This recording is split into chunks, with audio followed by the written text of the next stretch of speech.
नमस्कार, आप देख रहे हैं स्पेशल रिपोर्ट और आपके साथ में विजेंद्र सोनी। कल से देश में ऐतिहासिक बदलाव की शुरुआत हुई, जिनका असर हर आम आदमी पर पड़ेगा। गर्भवती महिला से लेकर बच्चे और बच्चे से लेकर युवा, बुजुर्ग, व्यापारी से लेकर नौकरी पेशा, सब पर असर पड़ेगा। इंश्योरेंस से लेकर शेयर, गाड़ी से लेकर रेलगाड़ी, टिकट बुकिंग से लेकर बैंकिंग, क्रेडिट कार्ड से लेकर पैन कार्ड, ट्रांजैक्शन से लेकर ट्रैवल ट्यूर तक, हॉस्टल से लेकर हॉस्पिटल और रेंट से लेकर रोड टैक्स तक, सैलरी से लेकर सोशल सिक्योरिटी, सब में बड़े बदलाव हो रहे हैं। वो बदलाव जो बुलंद भारत की बुलंद तस्वीर को भविष्य के स्वर्णिम अध्याय की तरफ लेकर जाएगी, क्योंकि इसमें व्यापार आसान होगा, कर्मचारी सिक्योर होगा, इंश्योरेंस सस्ता होगा और लग्जरी चीजें महंगी होगी। तो चलिए आपको बताते हैं कल से क्या बदल रहा है और क्या ये है बुलंद भारत की बुलंद बदलाव।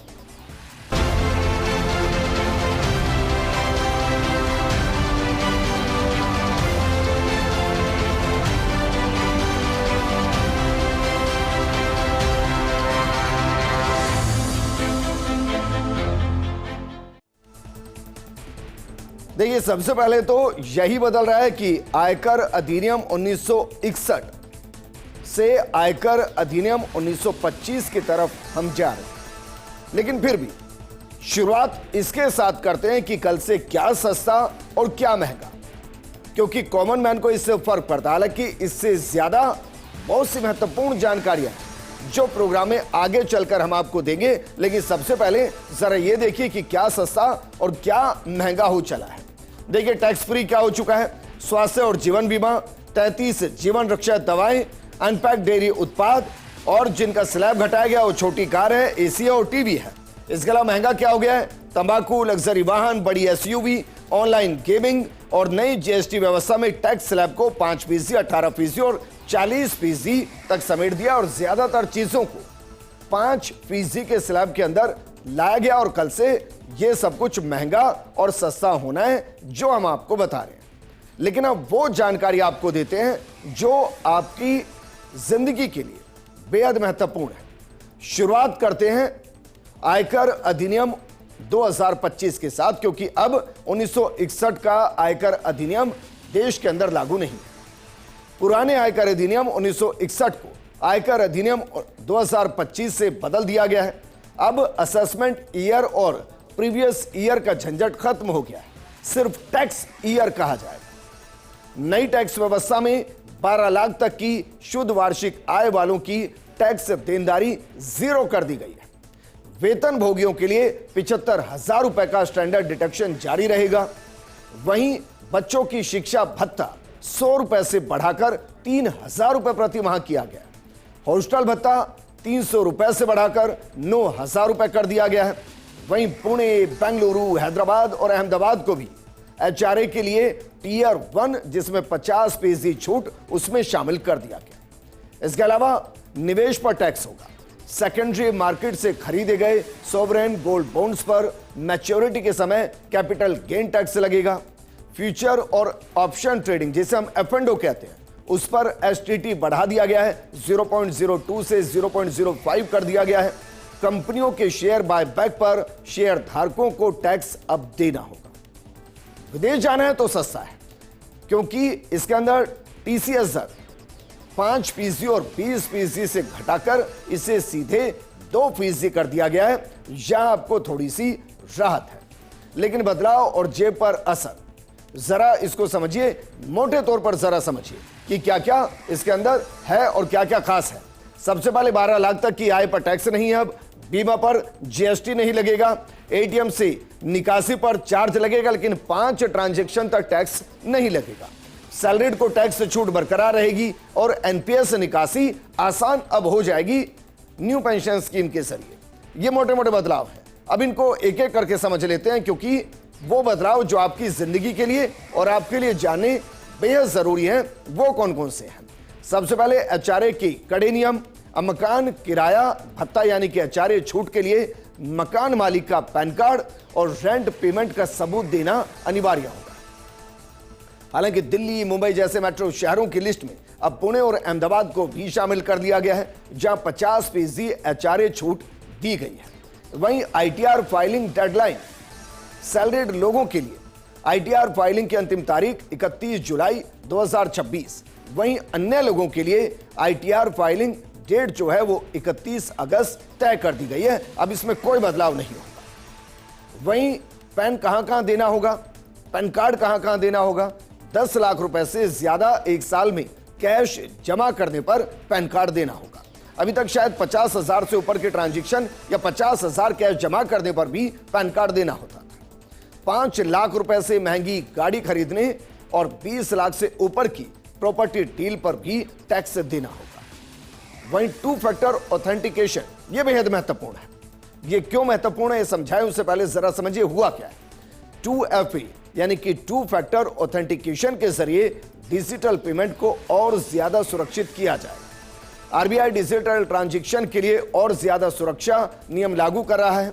डिजिटल पेमेंट के लिए अब ओटीपी के साथ साथ बायोमेट्रिक या डिवाइस बाइंडिंग जैसे 2 सुरक्षा मानकों का होना जरूरी होगा। अभी तक क्या हो रहा था? अभी तक दरअसल यह हो रहा था कि किसी गरीब, यहां तक कि पढ़े लिखे लोगों को भी लाखों रुपए का चूना लग जाता था। वो एक तरीके से साइबर फ्रॉड का शिकार होते थे, साइबर अरेस्ट होते थे, ओटीपी दे देते थे। लेकिन अब सिर्फ ओटीपी देने से अकाउंट से पैसा नहीं कटेगा। अब या तो पासवर्ड या फिर बायोमेट्रिक सत्यापन आपको करना पड़ेगा, उसके बाद ही यह मुमकिन होगा। वहीं एनपीएस निकासी में बड़ा बदलाव किया गया है। रिटायरमेंट पे अब 60% के बजाय 80% तक राशि एक मुश्त निकाली जा सकेगी। 8 लाख रुपए या उससे कम का कॉर्पस होने पर 100% एक मुश्त निकासी संभव होगी और यह वाकई में एक बड़ी राहत कही जा सकती। इसके अलावा 4 लेबर कोड जो कल से लागू होंगे और इनके जरिए क्या बदल रहा है और क्या वाकई में इनके जरिए देश के 70-80 करोड़ लोग सीधे प्रभावित हो रहे हैं। सबसे पहले इनके नाम देखिए, उसके बाद आपको बताते हैं कि इनके अंदर क्या क्या बदलाव हो रहा है। सबसे पहला है कोड ऑन वेजेस 2019, दूसरा है इंडस्ट्रियल रिलेशंस कोड 2020, तीसरा है कोड ऑन सोशल सिक्योरिटी 2020 और चौथा है occupational safety health and working condition code 2020। ये 4 कोड हैं जो लेबर कोड है और जो कल से लागू हो रहे हैं। अब इनके अंदर क्या महत्वपूर्ण है, जरा इनको समझिए, क्योंकि ये जो 4 कानून हैं इससे पहले इन्हीं को दर्शाने के लिए 29 कानूनों की देश को जरूरत पड़ती थी और अब 29 कानूनों को 4 कानूनों में सेंटर ने बदल दिया है, मोदी सरकार ने बदल दिया है। केंद्र सरकार ने लंबे समय से लेबर लॉज को सरल बनाने की कोशिश की। पहले 29 अलग अलग सेंट्रल लेबर लॉ थे जो कंफ्यूजिंग थे। अब इन्हें 4 code on wages, industrial relation, social security और ऑक्यूपेशनल सेफ्टी में बदल दिया गया। ये कोड 2020 में पास हुए थे, लेकिन रूल्स बनाने में थोड़ी सी देरी हुई। अब राज्यों को भी इनके नियम इसके हिसाब से अपडेट करने थे।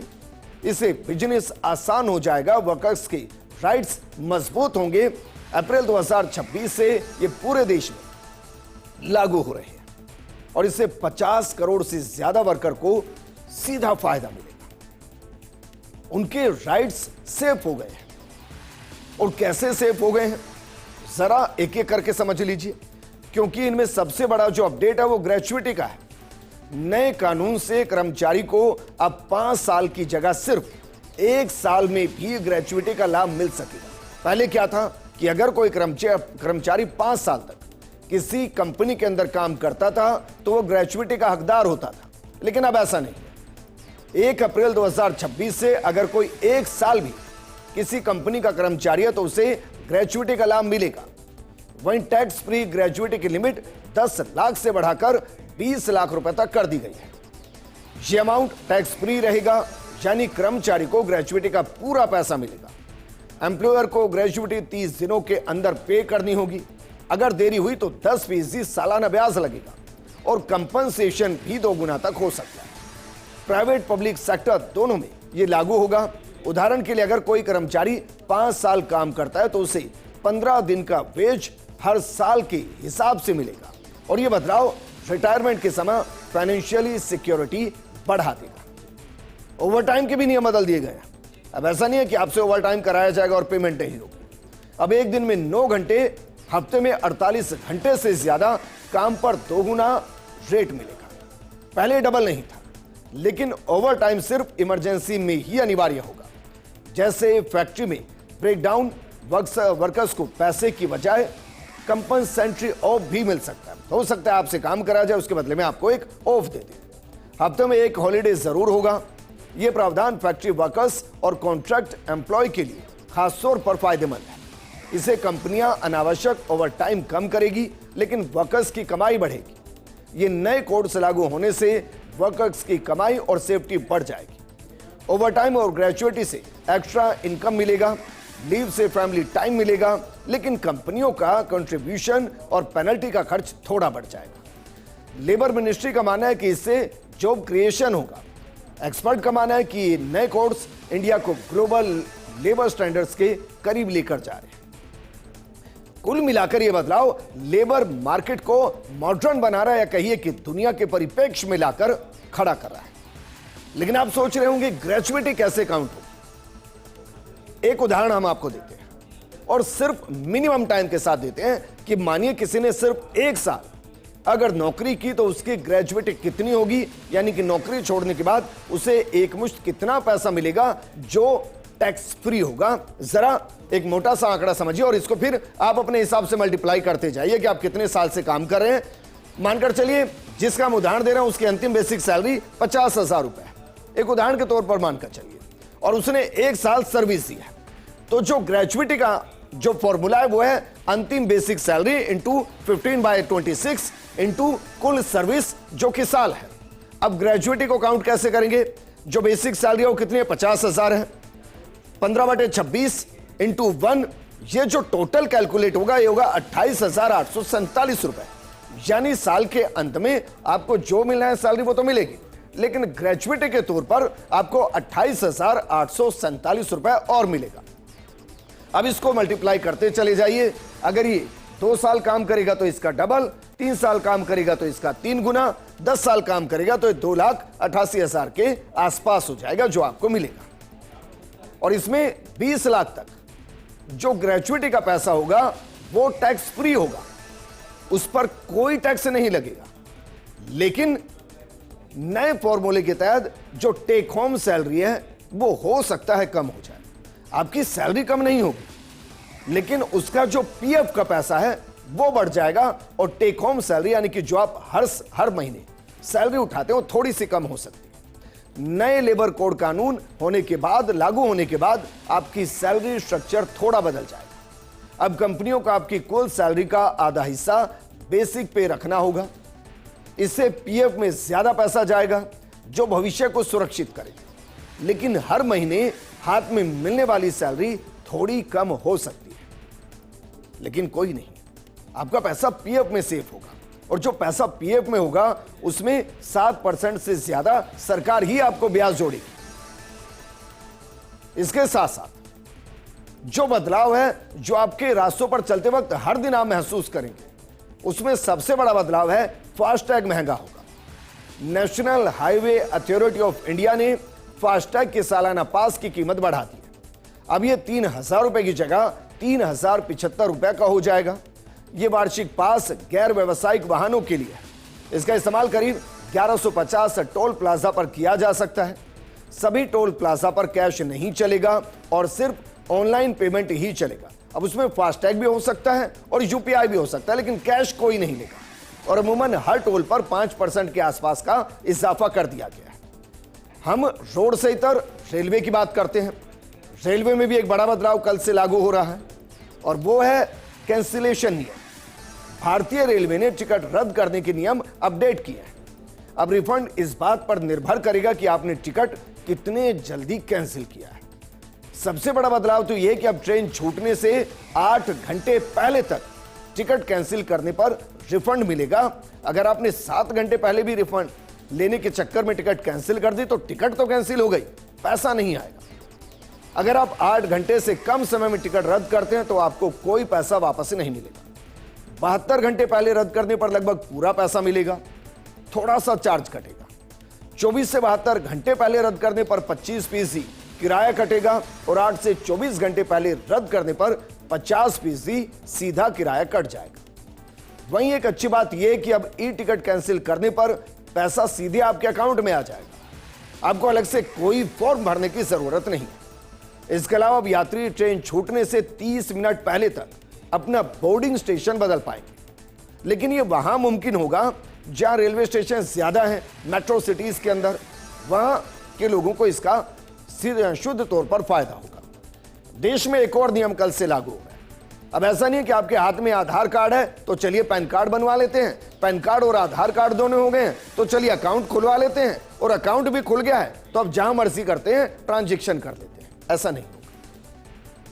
इसमें एक बड़ा बदलाव किया गया और उसके पीछे की एक बड़ी वजह है। अब पैन कार्ड बनवाने के लिए सिर्फ आधार कार्ड काफी नहीं होगा।